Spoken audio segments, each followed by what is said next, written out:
2, 1. You're on. I'm good enough. I'm smart enough.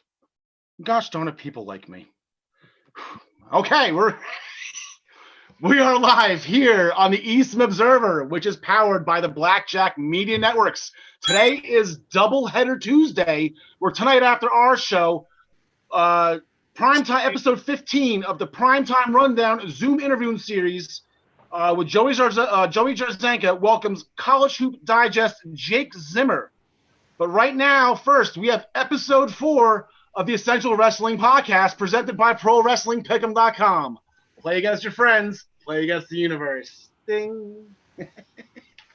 So as of right now, as you see, we have a little bit of a change here. Tyler, our sheriff, our top guy, he's unable to be with us tonight. With us are two of my close wrestling friends. First, we have, for those that don't know, ProWrestlingPick'em.com has been up for about a year and a half now, but I have run pick'em pools for about 3 years prior to that, and we are honored to have our first ever Pro Wrestling Pick'em champion, John DeConnie, on the podcast. John, how are you today?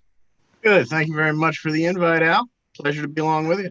Yeah, glad to have you, pal. If I do remember correctly, that pool came down. It's been the only pool so far that actually came down to the main event of WrestleMania. It was WrestleMania 32.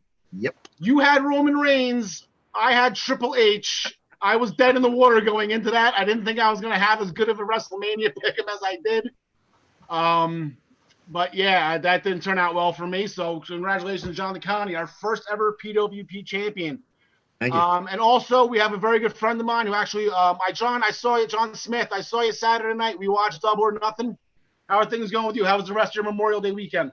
Oh, it's great, man. Thanks for asking. Thanks for having me on. I really appreciate it. Yeah, no problem, guys. Glad to have you. All right, so on today's show, the Intercontinental Championship Tournament semifinals are set. We have a new United States champion, which took place in front of a live audience. Pretty cool. NXT In Your House has booked a couple matches. We'll get into those, as well as Group A of the Cruiserweight Tournament going into a tiebreaker, which Tyler and I discussed briefly last week. We were a little bit wrong on the group, which group was going to happen in this one, but we'll get into that. But we're going to curtain jerk the show today with AEW's Double or Nothing main event, Stadium Stampede. Now, gentlemen, I have a list here. I want to make sure I'm not forgetting anything. We have Hangman Page riding on a horse. Check, right? Yeah. 100 yards of suplexes. Check. We have the Pool of Reincarnation, which I believe was a lake in Impact, right? So it was a pool of reincarnation this time. We saw a moonsault off a goalpost. We saw referees' calls being challenged. We saw Sammy Guevara again being chased by a golf cart. We had a dive off the bleachers. So pretty much from Chris Jericho and the Inner Circle's entrance wearing football jerseys, ending with Kenny Omega and with the most insane one-winged angel probably ever produced. And actually they had a camera angle from field level to see how far they dropped. It was pretty nuts. The amount of stars I can give Kenny Omega on that is it's an infinite amount of stars just for that one move alone. But all right, John Smith, since I watched with you, your feelings on Stadium Stampede? I don't know if you're gonna like my feelings on it because I feel like they couldn't decide whether it was a production or a match. You know? Okay. Now halfway through the match, all of a sudden you start getting all this cheesy stuff. You know, the 100-yard suplex, for instance. At least don't cut away from it. At least make it look like it was all in one shot. You know what I mean? And he was doing Northern Lights suplexes, right? Yeah, Northern Lights. Yeah. Which I don't know if we're ever on a game show together and I ever ask you guys what's my favorite suplex, the answer is the Northern Lights suplex. That is my favorite. So, John DeConnie, what do you think? What did you think? Well, I was a little bit worried going into it. I was worried that it was going to be just an absolute disaster, but I thought they did a pretty decent job in, I guess, knowing where they were going to cut to next and following the participants around. And quite frankly, I think the whole thing paid off for me when after 100 yards of Northern Light suplexes, was that Matt Jackson celebrated with the Das Wunderkind dance in the end zone. He You got was flagged for that, right? he was You got properly flagged You got for flagged for that. Yep. He was properly flagged for it, and then paid it off with a super kick to the referee. Yeah, well, you know what? Honestly, I mean, I think it's fair here. Anytime anybody tries to impersonate Alex Wright, it's a flag. Nobody can do it as well. That dance as well as him. That was a fair call in my view. I don't think replay was needed on that one. Absolutely. That match got rave reviews from what I've seen across social media. I actually didn't know what to expect walking into it. I just hashtag bleep show. I honestly, I knew between the minds that were being put in and the guys that were participating in it, that pretty much checked all boxes for me. I can't imagine that match them doing any more than what they did. But from also what is here, I know this is how rumors start that they actually want to make this a traditional event now at the stadium, which I think would be pretty insane. Yeah. Quit while you're ahead. Yeah, I guess it's possible. How many of those football jerseys, those inner circle football jerseys, I think have been sold already? I mean, that's gonna be freaking. Probably number one. They had helmets too. Did you see the helmets? I got a close up. Those were actually inner circle helmets. I didn't see that at first. That was pretty crazy. John Moxley retained his AEW World Championship. I thought it was another great match with these two. I had high hopes going into it. Like, I don't know if you guys heard the last couple podcasts. When they back in the day, old school days when they were Dean Ambrose and Luke Harper. ECW. They had a match at Extreme Rules that was a lot of fun. This one was a little more violent than that one. This one, I think they had to make sure that they went all out because it was for the world title, for the AEW Championship. And what did he won with a rear naked choke, if I remember correctly. Yeah. After, John DeConnie, go ahead, pal. Yeah, after I think 2 paradigm shifts on the staging and one that put them through the stage, then they crawled out, they grappled a little bit, and he wound up in a rear naked choke. I thought that was kind of an odd finish, but I get the point of what they were going for, that these two would battle to hell and back, and it wasn't going to take just their regular finishers to finish this one. Yeah, and I think this, Brody Lee passing out, this kind of, takes away from maybe like a pinfall loss or a tap out loss, kind of like with Stone Cold in WrestleMania 13. Sure. It didn't really hurt Brody. He just got caught, and he didn't give up. Yeah. Plus, he kicked out at 1. After they went through the stage, they brought him back in the ring, and he kicked out at 1. So then Dean Moxley had to do whatever he had to do. He threw the choke 10 push-ups, John, and choked him out. That is an essential wrestling podcast rule. If you call anybody by their former names, 10 push-ups. 10 push-ups? Yeah. That's what ESPN does. Every time ESPN somebody calls them the San Diego Chargers, they have 10 push-ups on air. Do you see this feud going further than this? I know we'll get into Brian Cage real quick, but they already announced that Brian Cage will be using his championship match against John Moxley at Fyter Fest coming up. Do you see Brody Lee getting back into this though, even though Brian Cage has the next shot? Anybody named John can answer. Well, I don't see this going on any further because I feel like Brody Lee's got to pick up the pieces. He's got to figure out why he lost. Okay. I figured that we would see, maybe not obviously immediately, but since those two have such a history going all the way back to CZW, as I understand it. Yeah, Tyler was big on mentioning their CZW feud. Apparently they were going after each other with sawzalls and staple guns and whatnot way back then. So they seem to have a good rapport with one another. So I would assume that this would be something that they would maybe visit again. But obviously Cage gets the next shot, so maybe it goes on pause for a while Brody Lee tries to put things back together, as Smith said. Okay. Do you guys have any problem with now, and I think John Smith and I talked about this Saturday. You guys have any issues with them using former WWE guys for their main event right now? John DeConnie? The business is what it is at this point. They're gonna, they may be a year old, but they're still in most regards a fledgling upstart. So, if you got big names and you want to push them right to the top, you want to make your guys, you want to make your MJFs and whatnot. But right now, if you got to stay afloat by using WWE guys, I don't really have much of a problem with it. Yeah, I don't either. John Smith, anything to that? You gotta. I feel like somebody like Adam Page should have been the one to beat Chris Jericho. Jericho is the man. Of course, he deserves to be the champ. But then have one of your own guys that you built up beat him. Instead of just having Dean Ambrose come in from WWE and beat him. Yeah, I think those are the names right now. Like I had this conversation. I can't remember who I had this conversation with originally about Chris Jericho becoming the first champion.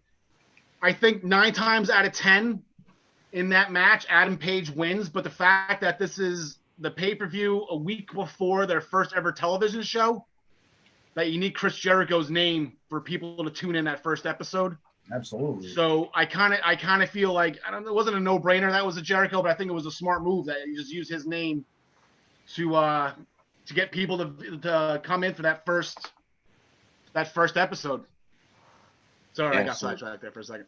Yeah, if you weren't going to have Omega, who was probably the biggest name on the independent / Japanese circuit and whatnot, if he wasn't going to be in that match, then I think you needed Jericho's name and gravitas to make that main event. 100%. All right, and speaking of the aforementioned Brian Cage, he was the mystery partner. It was not CM Punk, as some people mentioned it was going to be. You know what the funny thing was? Last week when I was going over the Impact rosters and I was looking at it on Wikipedia, because actually they have a pretty, as far as, rosters and talent and whatnot, they're a pretty reliable source. I'll let you know when they're wrong. And I did notice that Brian Cage's name wasn't there.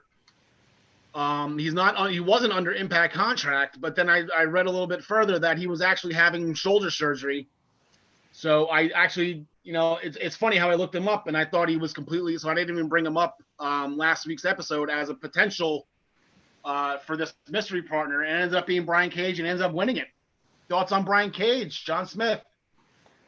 Well, as soon as we found out it was him, it was obvious he was going to be the one winning it, especially considering the other 8 guys in the match. I mean, I really think Darby Allin's the only plausible one to go after the title right now, besides Cage, of course. John, DeConnie, JD? Yeah. Certainly it was a surprise to me to see him come out at all, let alone with Taz, and Taz doing the voiceover of the Path of Gain. Yeah. But yeah, once he was there, I would have bet the house on him taking it. And yeah, that's kind of crazy. You bring up Taz for a sec. Now, Taz been completely up Darby Allin's ass right now after that whole semifinal mishap, which, kayfabe going, okay, so he screwed up or whatever, but I think he did screw up Darby Allin, because he didn't act upset at all that he lost that match. I mean, if I was him, I would have been furious at the referee for counting that, not thinking his shoulders were down or whatever it was, but that's, I guess, irrelevant. But Taz has been on him, and now they just throw Taz with Brian Cage instead. Yeah. That was a little weird. Yeah, it seemed natural that he could be a coach or a mentor, at least, to Allen somewhere along the line, but apparently they went another direction. Yep. We have 2 new champions in All Elite Wrestling. We'll get to the TNT Championship Tournament Final. I will toot my horn right now. I did have Cody winning that match. I kind of felt it was going to be a roll-up or something. I didn't think it was going to be 2 crossroads and he was done. I didn't think Lance Archer would go down like that the way he did. But Cody is our first ever TNT champion. I well deserved. If he can't go for the world title and he founded this, give him something. Let him be the first ever at something here. Who else could rightly be the first ever terrible neck tattoo champion? Terrible neck tattoo champion. I didn't realize that's what TNT stood for. If I would have known that, I would have bet the house on him. So that happened. I thought that was a pretty decent match. Mike Tyson caught yawning. I thought that was funny. That was just bad timing by the cameras, I think. I mean, he was energetic the entire time he was involved in it. So I think that was just poor timing, I guess. Like, he couldn't have planned that any worse. But he got involved. He threw out, I guess, Jake Roberts tried to come out with the snake. He threw out Jake, threw out Arn Anderson. Mikey got involved, and apparently he's coming back this Wednesday as well. What do you think is coming from Mike Tyson this Wednesday? John Smith, anything? Oh, I couldn't imagine what's going to happen with Tyson on Wednesday. I'm just more pissed about screwing up Lance Archer's push or his momentum more than anything. I mean, not his push. He's still going to be going with Jake Roberts, but how are you going to go build him up like that and then have him just fall to two crossroads, like you said, Yeah, that was a little bit of a weird finish. They are having a battle royal this Wednesday.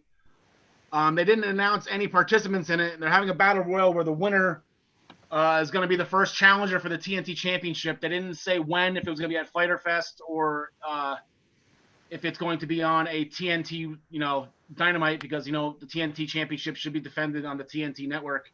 Yep. I think I won't say they dropped the ball on that one, but that one, if I was TNT, I'd be a little bit pissed about that one. Especially since the world title is never defended on TV. No. So, you think Lance Archer wins that battle royal, and we just get right back at this again? I can see a pissed off Lance Archer here going into that battle royal, eliminating at least 50% of the people in it. Yeah, I could I definitely don't know, John see. DeConnie, any thoughts on that? I could definitely see Archer tearing through the battle royal because it's too good of a storyline. It writes itself with two Hall of Fame coaches, and I think we've certainly not seen the end of that. So It wasn't a bad match either. I don't think people will mind seeing it again. no, not at all. I think the GIF will live in infamy of Tyson yawning, but besides that 1 second, he did seem to be engaged with the rest of the match. He seemed to be having a good time over there. Now, what are the odds of Mike Tyson being in the ring with Cody Rhodes, taking off his T-shirt, wearing a Lance Archer shirt, and then dropping Cody Rhodes with a punch, a la WrestleMania 14? Someone's getting caught with an uppercut. I don't think there's any doubt about that. Why bother having him on TV if someone's not getting a knuckle sandwich? Did you see his training videos? He's coming up with a fight lately, recently or soon, right? He's coming up. Someone's throwing a bunch of money at him to fight possibly Tito Ortiz. I saw that name thrown around. That'd be pretty. Oh, Jesus. No, yeah. Unbelievable. I would love to see Mike back in the ring. Well, I heard, maybe it was a joke, and I just didn't read all the way through the blurb. But I saw, pipe dreams about him in Holyfield Part 3 and stuff like that. And then I saw, clips of him being completely shredded wheat. And, yeah, Tyson looks. I don't think there's ever been a point in time where you could offer me any amount of money and I would just stand in front of Mike Tyson punch. That's not. List of things I don't want to do. Absolutely not. Then I'll touch on one or two more things here and we'll move forward. In the women's division, we do have Hikaru Shida is our she's the third now ever AEW women's champion. Finally. Defeating Nyla Rose. Tyler and I briefly, we both picked that. She's been there. She's been a workhorse. She was the number one contender for 12 straight weeks on a very big win streak. I like how they made it no disqualification so that she could use some toys to help her cause, so it looked believable to beat Nyla Rose. Yeah. We kind of picked that and paired her with Britt Baker winning. Britt Baker was actually injured in her match last week on Dynamite. Light the fuse, bring the boom, Dynamite. According to the injury report from the doctor, that the patient is actually worse than the injury here, and I find that absolutely amazing. How she is being impossible to these doctors. That is perfect for her gimmick. So even not competing and getting stripped of her pay-per-view match, all the doctor had to say was the patient's worse than the injury. And it's just like perfect. She's fine. We're good. So hopefully she'll be back soon because, we really, Tom and I were discussing how do you feel at some point in the future? It seems like it's the collision course for Hikaru Shida and Britt Baker again, especially after Shida broke her nose. Yeah, it seems like a no-brainer. Absolutely. Yeah. John Smith, anything? No, I agree with everything you just said. All right. I'm sorry. Go ahead.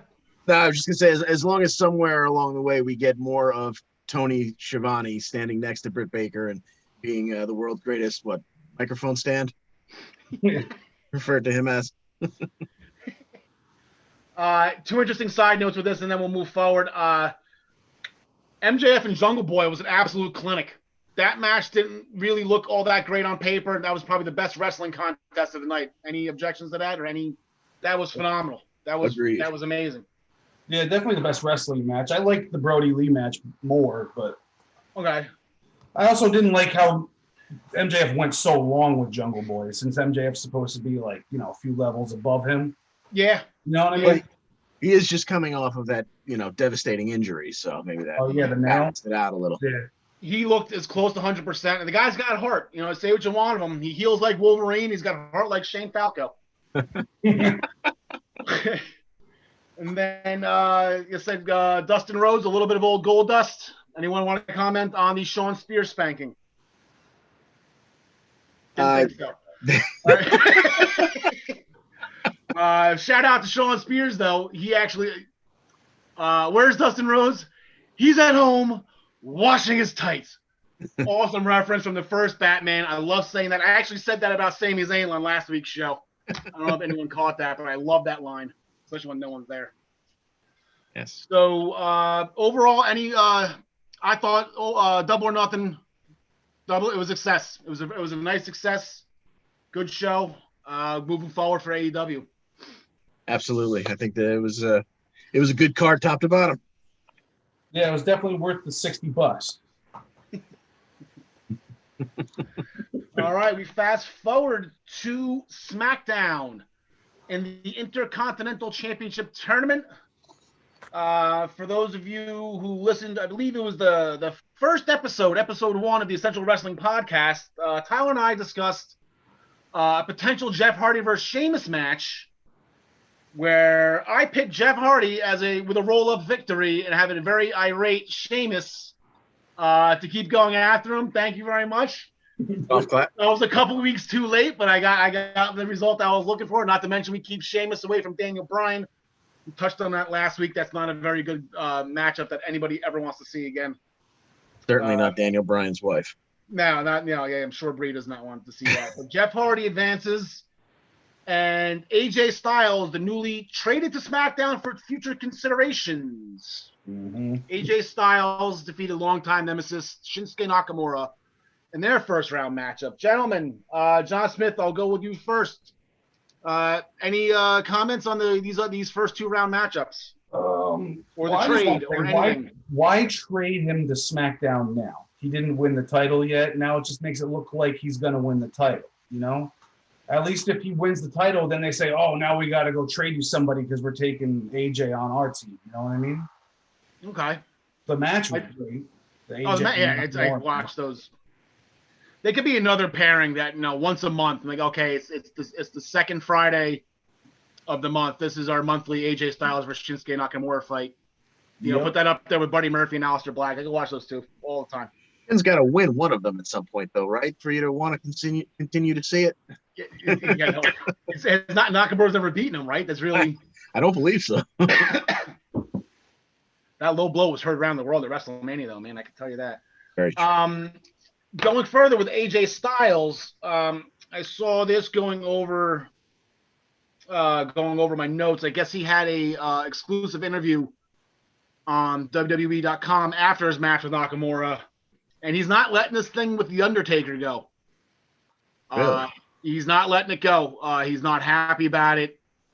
Do you think we could possibly see these 2 at SummerSlam? I really haven't caught up with the last ride. I know The Undertaker's a very hot topic as of late because of his documentary series, but I think if anybody can get in the ring with The Undertaker and not make Taker look WrestleMania 33 bad or Goldberg bad or DX bad or anything, it is AJ Styles. I feel like they're headed on another collision course here because it doesn't look like Styles is letting go of this.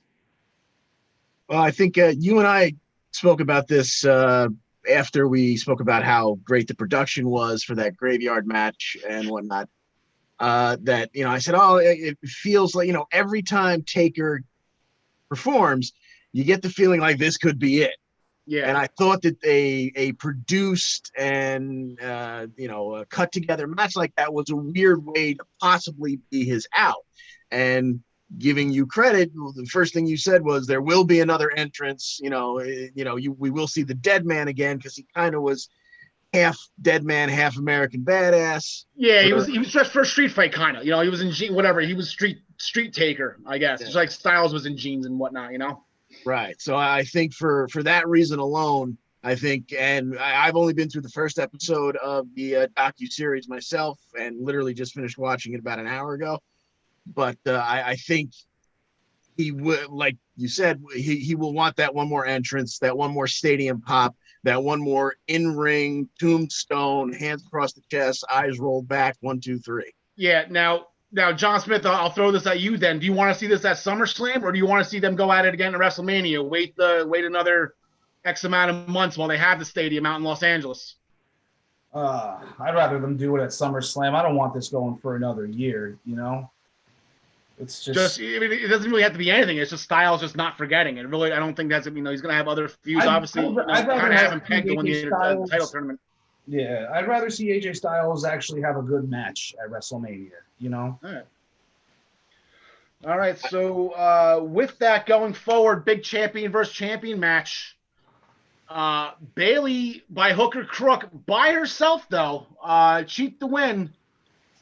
Bayley rolls up and hooks the bottom rope and pins Charlotte Flair. I don't want to say I didn't see that coming. I want to say I did see it coming. I honestly didn't know what they were doing with this match. Why they booked it, I don't know. I mean, Sasha. Not that I have a problem with Sasha or Bayley, but like both being champions right now, it's just weird. And then the whole crossover going over, the shows, reach 4 times a year or whatever is going on with that. The thing that I think that was the thing that made the least amount of sense to me. If they're only allowed 4 a year, as you said last week on the podcast, Charlotte blew through 2 of her 4 opportunities in a week. There was no point to having her face Bayley. I don't know what storyline it pushed forward. Bayley's got nothing going on right now in SmackDown. Like I said, other than she got Sasha Banks staring her right in the face. Yeah, you're just waiting for Sasha to turn on. But that's all. It's I think Sasha and Sonya Deville. Like that's it. The only 2 that she's really. Well, she hasn't faced Mandy either. But I guess there's more for Bayley to do. I guess, but there's just nothing for her to do right now. Yeah. It was definitely her best match as a heel, in my opinion. Oh yeah. Yeah, Bayley, that was a great match. It was the top of the hour match. It wasn't the main event, right? The main event was Jeff and Sheamus was the main event. I spied a Jersey girl get a pinfall this week, gentlemen. I know you're both from New Jersey as well. I smiled, Sonya Deville. Absolutely, every time. That's it. You don't want to upset a Jersey girl. I'm pretty much basing my life on it right now because my future beautiful bride to be is in fact a Jersey girl, and I just do not like to upset her. Sonya got the win over Mandy Rose, and then Ziggler got the super kick on Otis. The bad guys went on top right here. This doesn't hurt Otis at all, does it? It's in keeping with the yearly tradition of once you have the briefcase, you go on a losing streak because, it doesn't matter. You've got the contract. Yeah, because all these losses go away once he cashes in and wins. Yeah. All right, John, do you have any inclination, any ideas, any thought when Otis cashes in? Who do you want Otis to, does he cash in? Is any I have a feeling he's either gonna cash in as a tag team with Tucker once he comes back, or he's gonna lose that briefcase to somebody. Maybe that's what they're setting up to with Ziggler or something. I don't know. How do you give Otis the world title? Yeah, that's the one thing. I get how popular he is, and everybody loves him. They loved him before. The crowd. I don't know. It's tough to tell. You don't want to. I hate social media sometimes because you can't really tell if people like somebody or they're just being trolls or whatever it is. Right.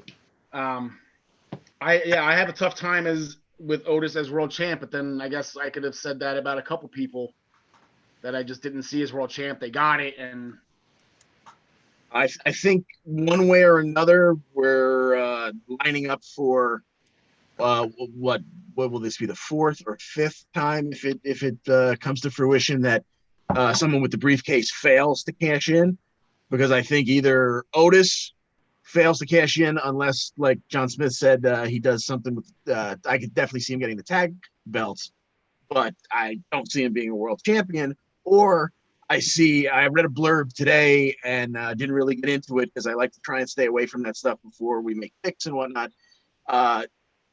Them setting up some kind of angle where Mandy and Sonya are fighting, and in order to save Mandy, somehow Otis winds up challenging Dolph for Mandy's honor in some way, shape, or form.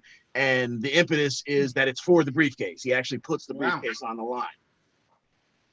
Wow. Now, here's all right. Let's just go a step further with this one. Do you see Dolph Ziggler as Universal Champion? Well, and that's why I say one way or another, I see it as being a failed cash in because then even if Dolph has it, yeah, like you said, do you really see Dolph as the Universal Champion? I do. I know John does. John Smith does, and John's not maybe with no crowds. Yeah. Hey, you can say what you want about Dolph Ziggler's, world title runs in the past. All right. He's drawn more money than Braun Strowman and Drew McIntyre combined right now. All right. He's drawn more crowds, more people.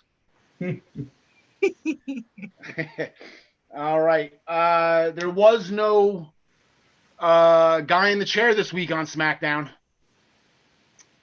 But I do want to get your opinions on this. Who do you think is the guy in the chair? CM Punk was already taken. And actually, CM Punk actually went troll on everybody on his FS1 show. What's it called? Backstage. Where he was in the chair with the hoodie up, and then he came out, and kind of trolled everybody that it's not him. Any theories on who this guy is? I don't have a theory on who it is, but I think they, I don't want to say they went out of their way, but they made a point of, I remember I think the last time you guys talked about it, it looked like the guy's hand was tattooed. That's what led everybody to saying CM Punk. They made a point of this last time we went to that control room and saw the figure in the hoodie, hand went up and in front of the camera before it pressed, and you could see no tattoo. A Caucasian, and the person had no tattoos. So. It Where doesn't they're going necessarily with it, have to be the person, though. That could be just, a front man. I think it's Ali, to be honest with you. Okay. They haven't done anything with Ali. You haven't heard his name in a while. He was hurt, right? Yeah, we don't know where Mustafa Ali is right now. I guess, and John, maybe we'll just go back to the Styles point. SmackDown's missing a lot of guys right now.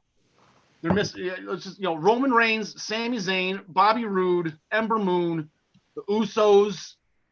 Chad Gable's been AWOL. Bo Dallas is my pick as the guy in the chair. Actually, I have another theory. And, there's a lot of people missing right now at SmackDown. I think they need the help. And Styles is, future considerations. When those guys come back, they can just come back on Raw and say they were part of the trade. Like Bobby Roode, when Bobby Roode, I guess I heard, rumored in whatever. Bobby Roode stuck in Canada with the Singh brothers, which makes no sense to me. But I don't know if they're living together or if it's just a coincidence that they're both stuck in Canada. But you just throw Bobby Roode back on Raw and just say he was a part of the Styles trade, or you throw Chad Gable on Raw and he's a part of, he's a part of the Styles trade. God knows what futures considerations mean. But I have Bo Dallas as one of my picks. I would love. Imagine if it was Eva Marie.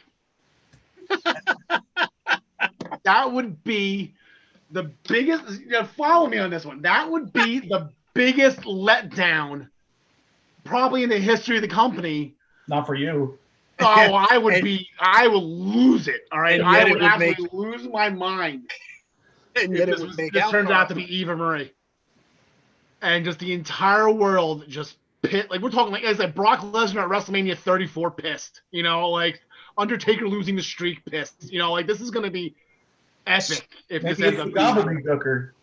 It could be the gobbledygook. It could be the gobbledygooker. That would be all right, last point from SmackDown. Miz and Morrison getting they're gonna go for be co-champs. They're challenging Braun Strowman. Hey, ho, Universal champs.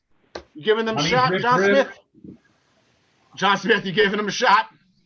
I think they have zero shot at winning. I think it's a good idea, though. I think they're gonna do a match remember the matches Braun had when he first left the Wyatt family, when he would beat 2 and 3 guys up at once, stack them up and destroy them. Yeah. I mean, it's not going to be like 2 jobbers. They'll get their offense in. But I think he's going to end up power slamming both of them for the victory. You could probably power slam them both at the same time. Yeah, right? One guy on each shoulder, maybe one on top of each. I think they could pull that off. John DeConnie, you giving him a shot? In keeping with Vinnie Mac, no chance in hell. Gotcha. But I think they will take the opportunity of SmackDown this week to probably jump and soften up Braun to make us think that there is a chance. But in the end, I just don't see it happening. I think the unfortunate fact of the matter is I think the Miz kind of hit the nail on the head during the dirt sheet. Bray Wyatt's not done with Braun. Now, I'm not saying Bray's going to come out and cost Braun the title, so Miz and Moore's going to be co-champions, but I'm going to pay attention to after that match to see a Fiend sighting, maybe drag him under the ring or something. I think Miz kind of let the cat out of the bag, hoping that no one would notice 2 weeks from now when the show's going on. Like, oh, crap, Bray Wyatt. Because he's right. Bray Wyatt's not going to forget this one. You know, like I said, he beat up the Firefly Funhouse guy. Now he's got to deal with the Fiend. Exactly. At some point in time, it's not going to be Bray that comes back. It'll be the Fiend, and that's when I might worry that Braun is going to lose it. You know, like Finn and the Demon. You know, Finn, there's at least a chance he could lose. Bray is 50-50 on any match he's wrestled in his history in the company. Flip a coin, he wins one, loses one. Yeah. But Fiend's not going to lose that easy. Just like the Demon's not going to lose that easy. I think a victory over the Fiend would be the only thing that could legitimize this world title run for him, though.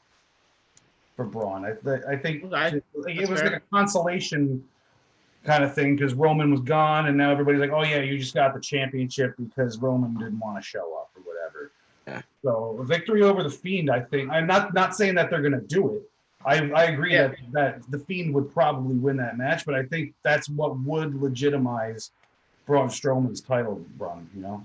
Yeah, that takes the transitional champ title off of him. Absolutely. Yeah, exactly. Yeah, exactly. All right, so that'll be at the SmackDown. We got the semifinal matchups are next week. We'll get to those in our picks later in the main event of the show. The main event of every show is our picks for the upcoming week's events. Because as everybody knows, the Essential Wrestling Podcast is sponsored by ProWrestlingPick'em.com. Play against your friends. Play against the universe. Ding. Not getting old. All right, shifting gears to NXT this past Wednesday. Got a couple matches announced for In Your House. Tommaso Ciampa came out and confronted Karrion Kross. Killian Cross. Wow, what? See, I got the Killer and the Carrion combined there, and I got Killian Dane. I don't know if you saw where I was going with that one. Karrion Kross came out. Had his match with Enhancement Talent. Whooped them in all of a minute, which is what Karrion Kross should be doing to these guys. I'm sure Kenny Omega would have had a 25-star match with this guy, but Karrion Kross decided to dispose of him in a minute. Ciampa came out, challenged him from In Your House. Is anybody beating Karrion Kross in the foreseeable future? I guess I've been saying this since day one of this podcast. Ciampa's in trouble. Yeah, next champ. Ooh, next champ. Yeah, I think so.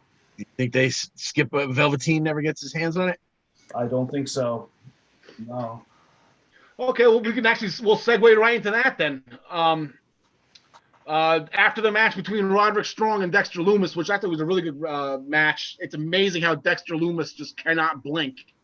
Like that is probably one of the most amazing physical things I've seen. You know, like the hitchhiker's thumb that can, it's my hitchhiker's thumb. You know, the guys that can do it like bent like 90 degrees backward. The fact that he can't blink is incredible, and it's great. He uses it perfectly. Like it's actually like really, especially when he's petting the guy after he chokes him out and he just kind of stares off, like he was doing after the match.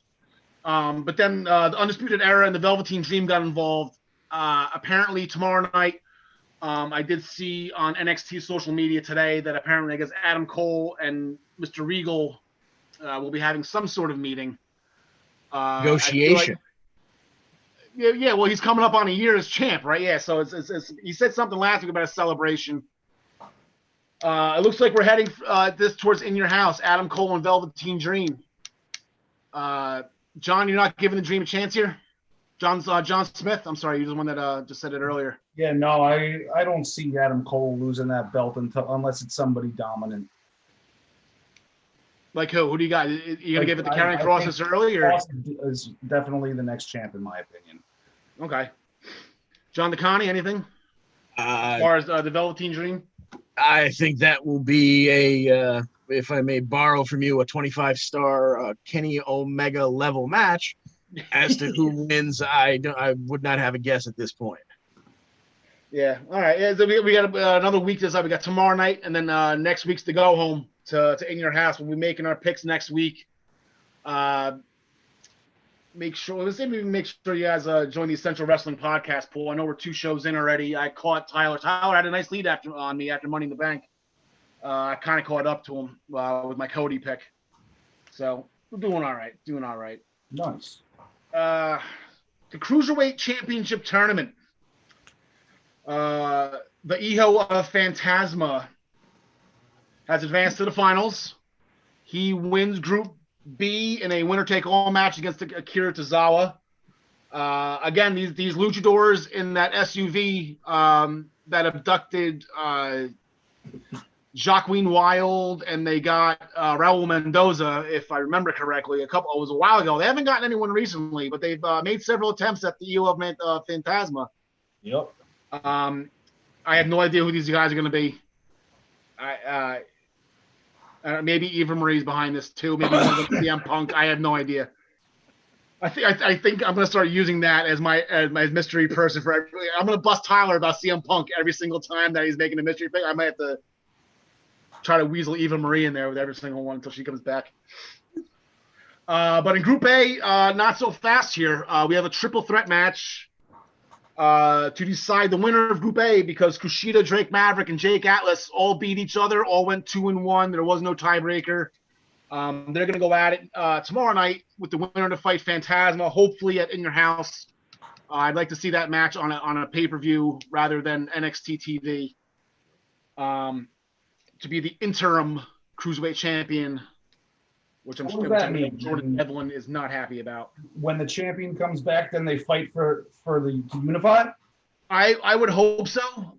I would hope so. I do not know what the situation right now is with NXT UK over in Europe, but I do know that they did reschedule NXT TakeOver Dublin, which was supposed to be last month, maybe end of April. They changed it to the end of October. So I'm kind of hoping that my vision throughout this entire tournament is a Jordan Devlin versus Kushida at NXT TakeOver Dublin for the Cruiserweight Championship. And that would be probably one of the most amazing matches I've ever seen if that does come to fruition. But so that I'm assuming they would have to fight at some point once Europe gets the green light to go with NXT UK. But I guess my question is, guys, this hasn't been your traditional tournament. This has been pool play. This has been round robin, however you want to call it. They do this in the World Cup of Soccer, the round robin, blah, blah, blah. You know, they do this specifically in wrestling with the G1 Climax and the Super J Cup and all those fun things.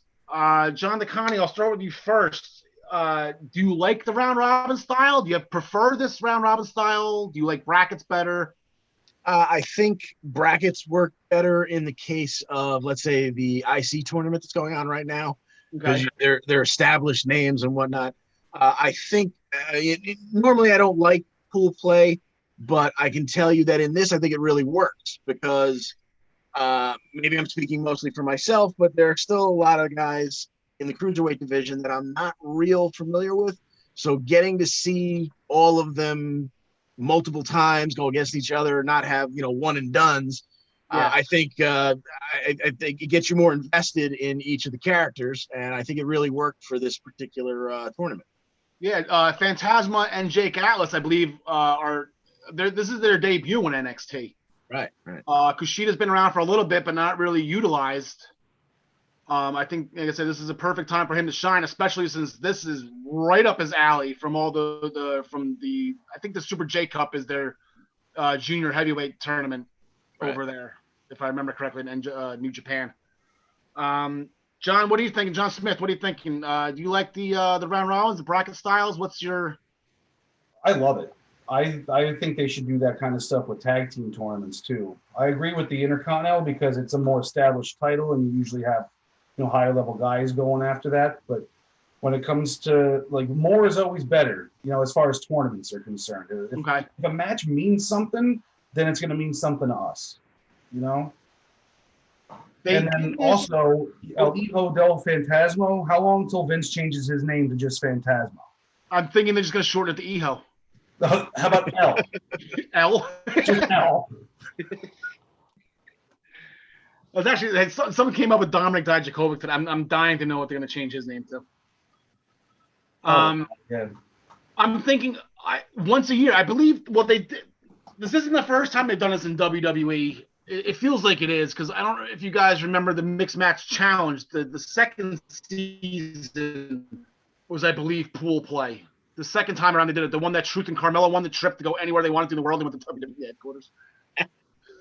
Oh yeah. But yeah, that wasn't on TV though. So a lot of people, like I said, I didn't really get to tune into it. That was right in the middle of work season for me. I really didn't catch a lot of it, if at any of it at all. I would like this once a year, something. If this is the new King of the Ring, or if this is a Queen of the Ring, like I said, I mean, I know Charlotte's got the Queen moniker, and I don't know if that's maybe the reason why the only reason we haven't seen that yet. That's the reason why we haven't seen the Queen of the Ring yet. But Probably. I mean, they could set it up. I mean, they had a king too back in 1993, and he crowned Bret Hart, in the coronation. So I don't know why Charlotte can't just jump the winner, and that kicks off a feud. I don't know. I think once a year. Shayna Baszler the Queen of Spades too. Shayna Baszler is the Queen of Spades. That's it. Yeah, it's just the. Yeah. Anyway.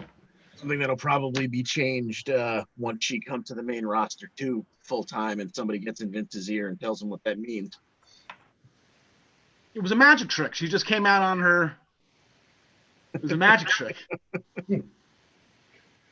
All right, we have. We'll get into the triple threat match and our picks. That's going to happen tomorrow night.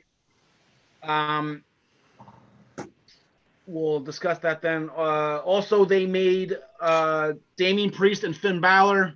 That match will go. That was announced this afternoon on Pat McAfee's podcast. I hope there actually comes a point in time where we can start making major announcements on WWE or AEW pay-per-views. That'd be a lot of fun. If you guys are out there who works with All Elite Wrestling or World Wrestling Entertainment, and you'd like us to break news for you, we'd be more than happy to do that for you at ProWrestlingTicket.com. The last point I want to get to before we move on to Raw, Mia Yim had her match with Santana Garrett, and either two know Santana Garrett. I thought she was like this indie darling, and they just haven't done anything with her. I just didn't know why they keep on jobbing her out the way they're doing with her. But Mia Yim beat Santana Garrett. The Garganos came out. Candice jumped Mia, and then Keith Lee came down for the save. If you're looking at a mock in your house card, it's getting kind of full here. Do we want to see a North American title match between Keith Lee and Johnny Gargano and just leave the women in their corner, in gentlemen's corners? Or I'd actually like to see a mixed tag here and just hold off on the North American title for now. John DeConnie, look like you have a thought in your head. Yeah, well, the only thing that would be a little odd about the mixed tag is just, and maybe this is just my personal bias, Keith Lee in the ring with two women and Johnny Gargano, like that says danger to me a little bit. Like, I think it would be an absolutely unbelievable North American championship match. But as you put it so well earlier, then you wind up with 7 matches on In Your House, and yeah. I think you'll probably get your mixed tag match if I had to put money on it. And I believe the reference you're going for was the WrestleMania 3 with King Kong Bundy and the midgets. I know we've had a couple King Kong Bundy references today. John, you still have the action figure with you. There you go. That's it. Bucket list checked off. King Kong Bundy on the podcast. Check. And Yeah, I like to see it all depends on if they say the one match that kind of really hasn't had a storyline with it now is what Imperium's going to do, if at anything at all, with the tag titles at TakeOver. I can't really remember a TakeOver where the titles either weren't defended or the champions weren't on the show in some way, shape, or form. I can't imagine Imperium sitting this out as champs. I don't know who you put them against right now. I mean, I know they don't have the roster in front of me, but I can't imagine them not having that. So that'd be 6 matches. We got two non-title matches already booked. The women's title match is already booked. Possibly Cole and Dream. There's 4 tag titles. 5. Yeah, it's getting full, and it's going to be great. Going to be great.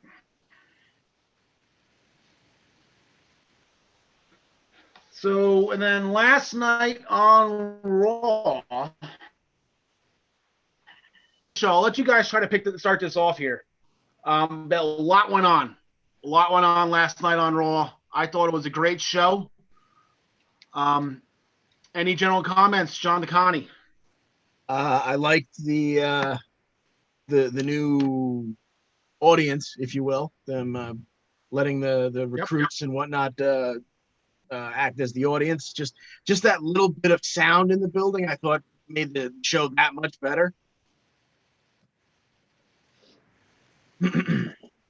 Yeah, John Smith, any comments on the crowd or the hockey glass? They're. I was going to ask you if you installed that glass, first of all. I'm sure somebody's working hard to clean it right now. That's usually Tyler's job at work. I'm actually a little upset that he's not here to discuss the first wrestling show with hockey glass. You know, Al, I've said for several years now, whether I'm talking to my brother Chris, which is how I know you originally, or my buddy Fitz, who you know from the PWP, it is a shame that someone with your wealth of knowledge and passion for the business isn't receiving a paycheck weekly with the WWE logo on it. This is your in, bro. This is it. These are. I was actually talking to Joey about this the first time, and just so he wants to go do something with the play-by-play broadcasting. Vince, sign me up. Hey, Tony Khan, sign me up. Shivani can't be around forever. Actually, I'd like to be on the bump. That's kind of that's kind of goal number 1. I like that morning show. They have nice little energy over there. I think I fit in well over there. Apollo Crews is our new United States champion. He ever since WrestleMania, he came out. It was the Monday after WrestleMania. He came out and had like a 20 to 25 minute barn burner with Aleister Black, and my jaw hit the ground. And it's not the fact that I didn't think Apollo Crews could wrestle this way. It's the fact that they're giving him the time to do it. Like, holy crap. Like, this is like, it's been, I think somebody said 5 years now. Like, he's finally getting his time. I mean, I guess there was a SummerSlam a couple years ago. We challenged Miz for the Intercontinental title. That's been it for him. He lost that match, and it's been nothing since. So I'm extremely happy for Apollo Crews, because the guy he stayed in tremendous shape the entire time. He can move like the Dickens, and I'm happy for him. John Smith, any thoughts? Apollo Crews on Friday, that match was great. It came out of nowhere a little bit. I wonder, did they just need to get the title off of Andrade for some sort of split angle with him and Zelina and Angel Garza? I don't understand why they would keep the U.S. title on Andrade for so long and then just have him lose it this way, in like an angle that wasn't really an angle at all. Well, he did have there was a little bit of there was a small angle before Money in the Bank, right? He had a little bit of an issue with Zelina Vega. Oh, he slapped. Remember that slap? He slapped Andrade before Money in the Bank. That was probably the hardest slap I've ever heard on TV. Like he cracked him. But he got injured in the first match, and this was the rebuttal. John DeConnie, anything? The timing of this, like John Smith said, seemed a little bit odd. Like it seemed like this was the kind of thing that normally Vince would do this if Apollo had his father was in the army. Oh, it's Memorial Day. Let's put the U.S. title on a guy who's got some kind of military backstory. I loved seeing it happen. It just kind of did seem out of nowhere. All right, that's all fair. For all you stat junkies at home or all your history buffs, Apollo Crews is the 96th different United States champion now. We're approaching number 100. Wow. Gonna happen maybe in the next course of the next year or so, depending on how much this gets hot potato or how much, maybe like 2 years from now. It's amazing how long it takes between new champions. It's funny when you track all that. And it's not the Attitude Era anymore. No. So, all right, where do we go? Our Truth was just told that Tom Brady is not the 24/7 champion. Love it. Gronk throwing out promo. You can tell he was reading, but whatever. He had some energy with it. Somebody tell Gronk that it's not 1983 between the glasses and the style of promo that he got. he if there was ever somebody who looked Yo Soy Fiesta,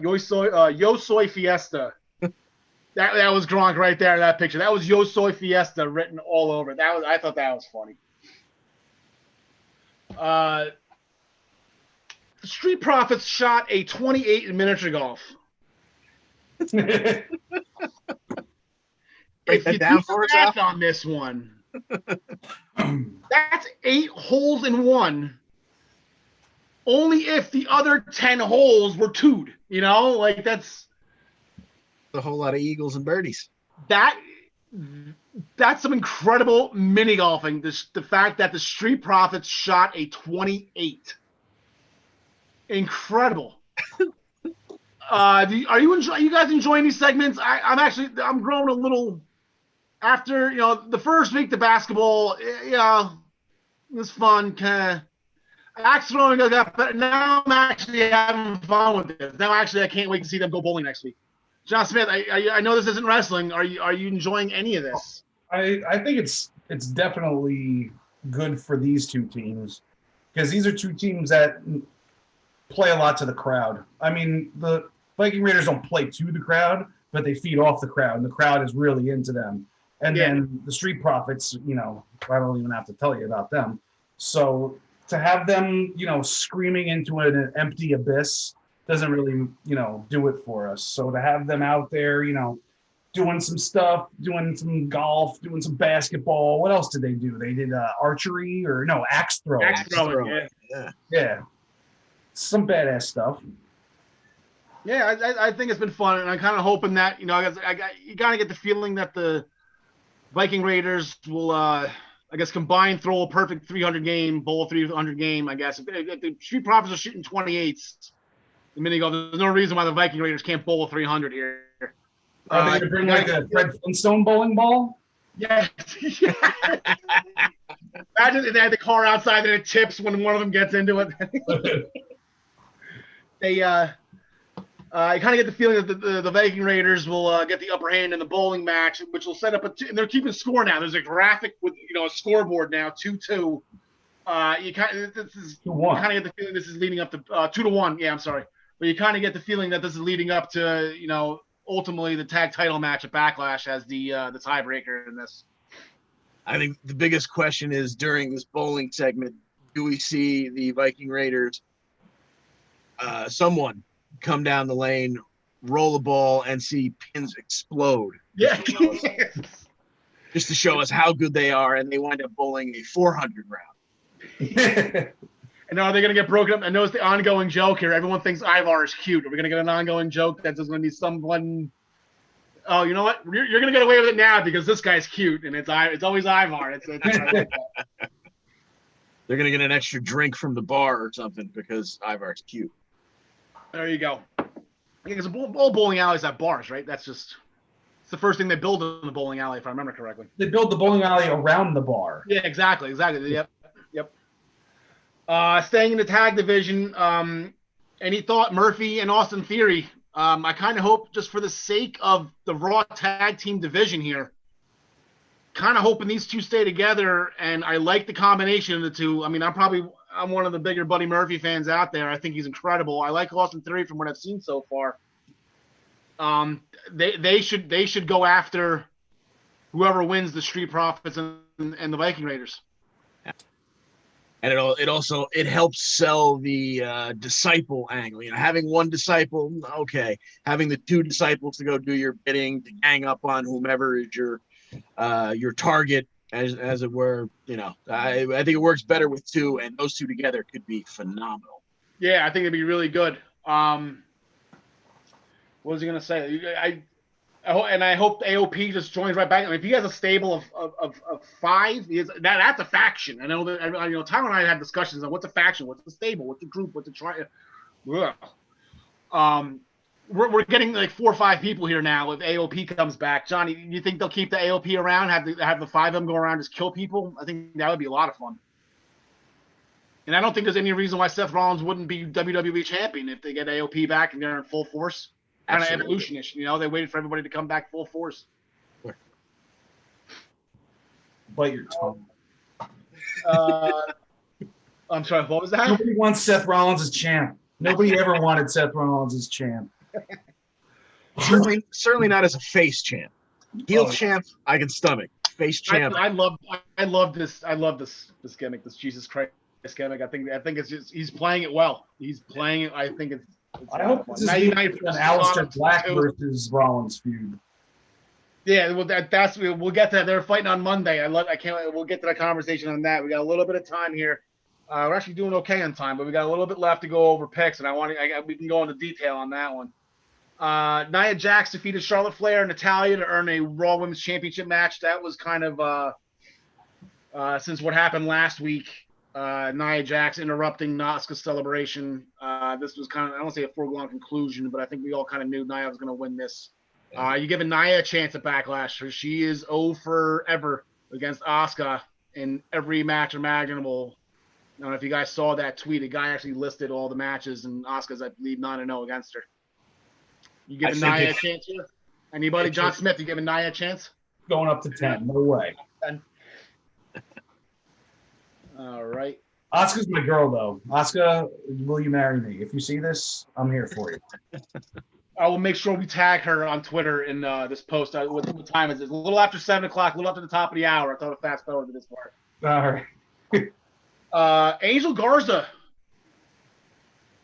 Huge, as clean as you could possibly get. I mean, he jumped in before the match. That's fine. It was just a quick chop block. Possibly get, he says. It's as clean as you could possibly get. Chop blocks him before the match, and then clean as a whistle from bell to bell beats him. I think that's a huge win for Angel Garza beating Kevin Owens.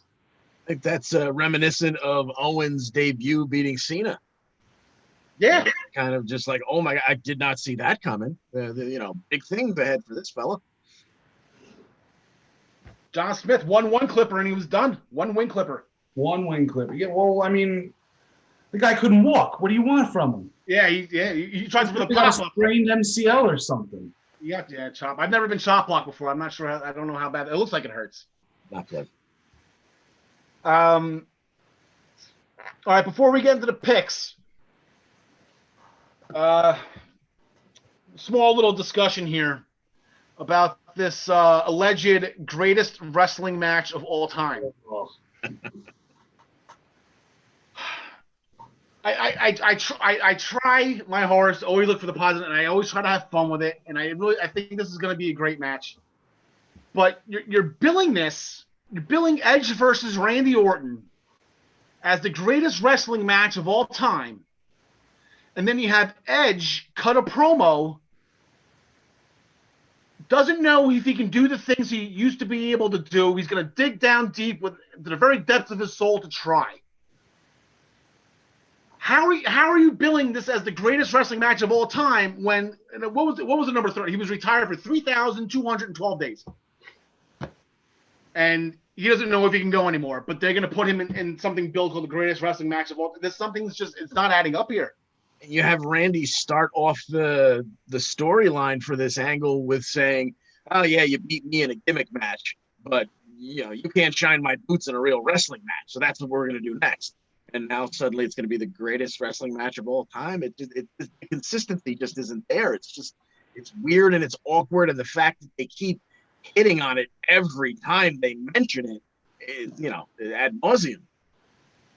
Yeah, John Smith, anything like this? It might be the best performance of all time. They're both good performers, great performers, maybe the best of all time. But they are definitely not the best wrestlers of all time. So I don't see how they could put on the best wrestling match of all time.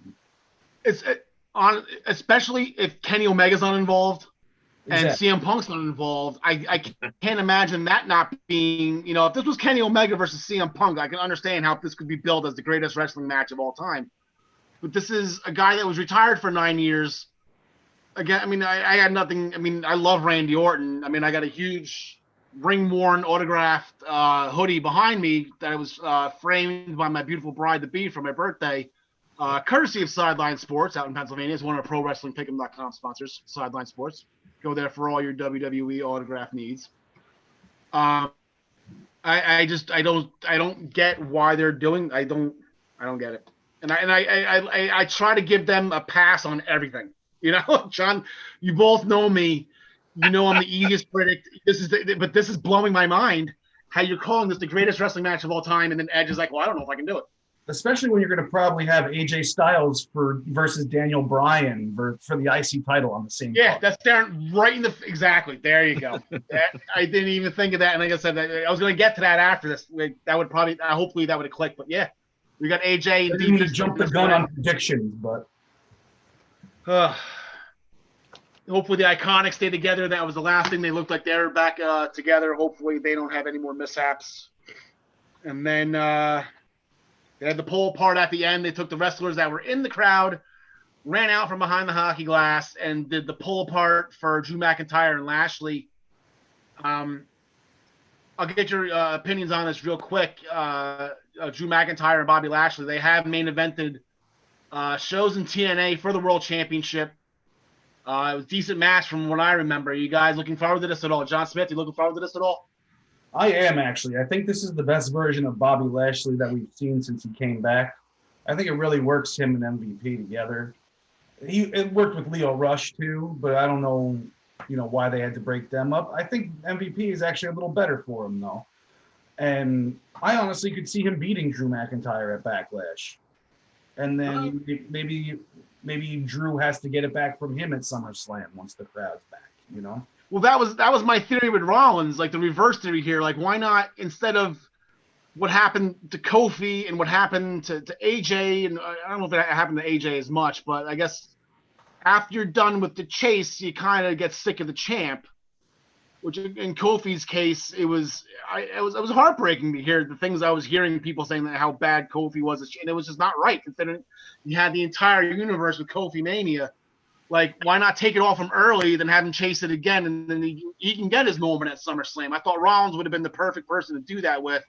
I don't got a problem with Lashley doing that as well. If they just do a quick hot potato with Lashley as champ, just so McIntyre can get his moment under the sun. John DeConnie, anything you want to follow up on that? I didn't see it that way, but now that you bring it up, it's a great point, and I agree with John Smith 100% right up to that point of Lashley winning it. But now I guess I kind of come around to that. But yes, I think MVP has made me care about Bobby Lashley, whereas for the last 6 to 8 months, the minute I see Lashley, I beg that I have fast forward left in the controller, and just because I don't want to see Lana. And because she is, yeah. Now, John DeConnie, you've watched TNA and Impact over the years. Like Bobby Lashley can go. Like I don't think anyone has any. Exactly. I think they were just kind of upset with what they were doing with him. I had very high hopes with him and Aleister Black at WrestleMania. They kind of fell in expectations, but I got really excited when that match was booked for WrestleMania this year. And the thing is, Lashley, he needs a mouthpiece because. Please don't put a microphone in front of him. But it needs to not be Lana because she needs to not be employed. Please don't ever put a microphone in front of her again. But, so I think this could be, whether Lashley winds up winning it or not, I think this could be a fantastic match between two big behemoths that are incredibly athletic for their size. Yeah. I think this could actually be, on paper, maybe, especially 8 months ago, if you're reading that on paper, that's a filler match on Raw at best. Now I'm a little excited for it as a title match. Yeah, I like this for the title. All right. It is that wonderful moment of the evening.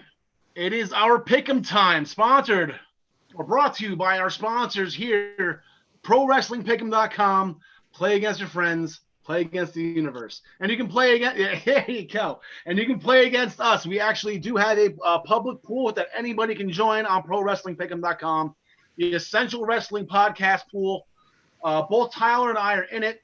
John, I believe you will now start being in it. You're a little bit behind the 8 ball here, but as you know from pools past, from being in my pools for the past 5 years, the big points are coming. They're coming up. Yep. So you by no means are out of it. So going to, I guess, tomorrow night. We'll do tomorrow night first, right? That would make sense because it's Wednesday comes first alphabetically, so we'll do tomorrow night first. Sure. Like I said, AEW really didn't have anything other than the Battle Royal announced. They didn't announce any participants. We briefly discussed Lance Archer running through everybody if he's in it. I can't really think of anybody else right now that would make any sense unless they just go in a completely different direction and have, say, Jungle Boy win it. Well, more importantly, we have the Inner Circle Pep Rally coming up. Let's not just gloss right over that. I mean, you know what? It's on that was next on my list. Yep. I'm excited for the pep rally. Anything the Inner Circle does, anything Jericho does. Anything Jericho does is gold. All right. Wednesday night NXT. We have the Cruiserweight tiebreaker triple threat match. You got Jake Atlas. You got Drake Maverick. You have Kushida.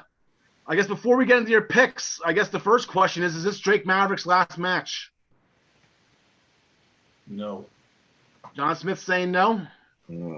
I would have to say yes, just because I think it's way too tempting to see Kushida not only versus Son of Ghost, but then further down the line against the Irishman to unify the title. So I think I see Kushida winning this bracket and then going into the finals there. But man, Maverick would be a hell of a story. Okay, hypothetically, I'm taking Kushida too, but I don't think this is the last time we see Drake Maverick. I think he gets rehired after this. I'm not saying this was, but then it's going to come to the point where it's just like, well, this was just a story anyway, just to get people, and that would be great because I think people are falling for it hook, line, and sinker. I know I did, Tyler did. We were kind of pissed when Jake Maverick was on that list. Without even getting a chance, and he got his chance. He's had 3 really great matches. His match with Kushida was awesome. And he's versatile. He's versatile because he does other things. He was a general manager for a little while. Oh, yeah. Sidekick, a manager, a valet, whatever you want to call it. There's way too many ways to use him that once, the lockdowns are lifted and everything gets back to normal and the roster, I mean, you got to think with the class of future endeavors that we just had, I got to think at least a third of those people are probably coming back once they have a use for them. Right now, there's just no use for them. So. Yeah, I said a lot. It's unfortunate even that Rusev was on that list. Yeah, that whole list was just people they weren't doing anything with, and it's a shame. John Smith, who do you got in this one? I got Drake. You gonna go Drake? You gonna go Drake with the win? I got Drake. I think the story they're telling is him scratching and clawing and almost getting there, and then he loses at the end. I think he wins this one and then loses in the finals. Okay. We have Rhea Ripley tag teaming with her opponent, one of her 2 opponents at TakeOver in her house. She's tag teaming with the other challenger, Io Shirai, as they take on the NXT Women's Champion, Charlotte Flair, and a partner of Charlotte's choosing. So the first question is, why is Charlotte going to pick CM Punk in a match that's in the women's division? It makes sense, right? It's CM Punk. I think you gave yourself the latitude earlier in this show where, okay, CM Punk when we need a mystery opponent for the men's group, Eva Marie. You know what? That would be a nice little pairing right there. Eva Marie run around with Charlotte for a little bit. I'm for that. There you go. I'm gonna go with, I don't know. I don't think Charlotte's gonna have anybody to be honest with you. I think it's just gonna be her with a kendo stick again. I feel like they're gonna just replay what they did last week and just have this time it would be a disqualification because Charlotte's in the match. But I was thinking if it is someone, it's gonna be Dakota Kai. That'd be a good pick. Or Shayna Baszler. You put her back on Wednesday nights already after 3 months, or you just? She's not even on the Raw. She's not on the Raw roster. She's still on the Not? NXT roster. Oh, I didn't even notice that. Yeah, I was looking at it today. Actually, I was like, where the hell is she? Nope, she's on the NXT roster. Not that that's like gonna last or anything, but that's just how it is for now. Then we have in a steel cage, we have Matt Riddle and Timothy Thatcher, and in an extreme curveball, Kurt Angle, who was on that list of future endeavors, is now refereeing this match. A, how is this possible? B, who you got? John Smith, you got anybody? Let you speak first on this one. It's a cage fight. First of all, it's not a steel cage match. This is like UFC. Oh, the cage fight. Yeah, it's knockout or submission, right? This is like a kayfabe UFC match. Well, yeah, it wins by knockout or submission, if I remember correctly. Yeah. So those are that UFC, that fake stuff, right? Yeah. Like the new Not as real as they let you think. 2020 version of the Lions Den match. Exactly. As long as it's not the brawl for all, right? You know what? Say what you want about the brawl for all. That match at WrestleMania 15 is one of my favorite matches of all time. No, I feel so bad for Bart. It was a bobblehead. He made him into a human bobblehead. Did you know? It was the craziest thing I've ever seen. People are like, oh, no, dude, that was awesome. Butterbean just killed him. And he got fired the next day. He didn't survive Black Monday after that. That was the worst thing that happened to Bart Gunn. He didn't even survive Black Monday. John Smith, who do you got, Riddle or Thatcher? Riddle, definitely. Riddle, definitely. 100%. John DeConnie, you got? Give me Thatcher, just because I hated Riddle when he was in the UFC, and I'm not a huge fan of him now. Okay, I'm going to throw this one by you. I'm going to take Timothy Thatcher. I'm going to go Kurt Angle Swerve here. I'm going to put Kurt Angle with Timothy Thatcher, give Kurt his job back, because from what I've seen from Timothy Thatcher, he's mediocre at best on the microphone. I'm trying to be nice here. He can work on his mic skills, I guess. He can do. So if you put him with Kurt right now, I don't really know Timothy Thatcher all that well as a wrestler, but I mean, if they believe in him enough to the point where they're going to substitute him in for Pete Dunne, and you put Kurt with him, I'll give Kurt something to do. That'll get people to watch on Wednesday nights just to see Kurt Angle. How mad is Ken Shamrock that he's over at Impact right now when this was tailor-made for him? Yeah, I know. You see that the meme or whatever that Ken Shamrock looks like a jacked up old Al Bundy? It's the funniest picture. You gotta look for it. It's so funny. It's the resentment. He just has that look on his face, like an Al Bundy look on his face too. Not seen that.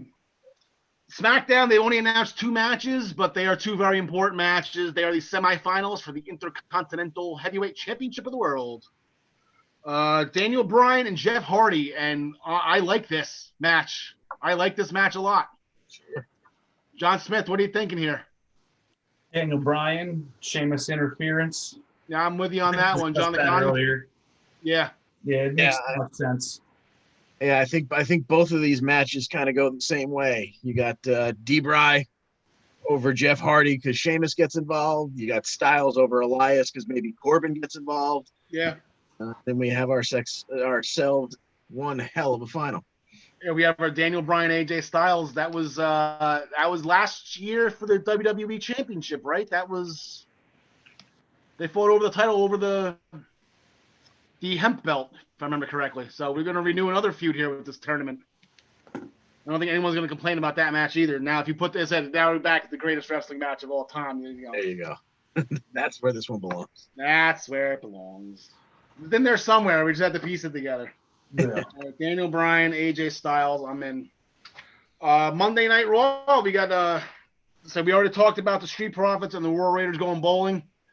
I don't think the War Raiders. I don't think we really need to discuss that any further. But we have Aleister Black and Seth Rollins. John Smith, I know where your head's going with this one. It's going to be 5 seconds, and Rollins is going to get his head kicked off. You think this is going to be any better than that? I think they're going to have themselves like a 2-segment match, and then it'll just end in interference by the Disciples. and then this is leading up to something bigger, I think. This is getting Aleister Black up to the main event status, in my opinion. All right, John McConney. Yeah, could not agree more. This is meant to elevate Aleister Black, which he doesn't need much help with, but the way this plays out is that Black gets attacked to save Rollins behind, and on and on and on they go. I just found a Facebook page for those. I know you two know this. I'm very much a numbers junkie, I guess, to put it in a nice way. I just found some kind of Facebook page or whatever. What if I told you that in the year 2020, out of all the major promotions, and that's including NJPW, that's including Ring of Honor, that's including Impact, AEW, all WWE, if I would have told you that Aleister Black has the most rings right now, out of everybody in professional wrestling, how would you feel about that? Most wins? Most wins. I believe the You're record. right. I'm trying to look it up now. I'm not trying to rude and look away from camera. Sounds about right to me. He never loses. 2 he is right now. Yeah. And I don't know if they lose last night or they lost last night. Maybe 19-3. I gotta find the page. Yeah, but one of those three is what, when he got Styles beat him. yeah. And one of them's a tag match, right? Where he wasn't the one pin? Probably. Nah, that's not it. All right, maybe I can try to look this up. Maybe I'll try to forward this. Yeah, I just thought that was pretty cool. And, if you pick one wrestler in the world right now, who's leading the world in wins? Aleister Black. That's how you build a star, and he's clearly one of the next big ones. Now, I believe I did tell this to you, so I want to go on record right now. Today's May 26th. It's my brother's birthday. I should know this. I told you guys, I want to say 2 years ago, I made this prediction that Aleister Black in 5 years would be kicking Roman Reigns' head off in the main event of WrestleMania and winning the WWE Championship. I have 3 years for that to come true. I just want to put this on public record now so we can look back when we're making like our 100th anniversary or 100th episode highlight video or whatever. Years down the line, hopefully 3 years down the line, and then you got the Black Mass and Roman's head's going, Bart Gunn, and Aleister Black gets the pinfall. We can rewind to this moment at 7:22 p.m. on May 26th, where I officially put this on record. Taking the under. You taking the under? You're going to be quicker than that? I'm not sure I would have 2 years ago, but I certainly am now. I saw him in NXT. I'm like, Vince is going to love this guy as soon as he gets the nod for one of the Raw or SmackDown. And then our last pick, and it's not really much of a pick, but kayfabe storyline-wise, we have Rey Mysterio's retirement ceremony on Monday. Are you buying this? John Smith, you buying this? John the Con? John, you want to talk first? I did not even a little bit because if for no other reason than we already heard the story that Rey wants to tag with his son in his first match, and he's training to be a superstar. And maybe he goes away for a little while or whatever. But is this the last time we see him in the ring? And no, absolutely not. John Smith, you buying this, or are we talking bull bleep here? Hashtag bull bleep. I will echo every sentiment he just gave you because it does not make sense for him to leave yet. Maybe he doesn't. He actually does retire tomorrow, but then he'll definitely be coming back at some point. But I think Damian might even come out not tomorrow, Monday. I mean, Damian might even come out and convince him not to. Yeah. Yeah. You'll let Rollins punk you out like that at the end? I don't know. Maybe he comes out with that salmon-colored jacket Mark Henry was wearing. But he's not going to be turning heel, though, so I don't know why he would wear the Mark Henry jacket. That's what I do! Yeah.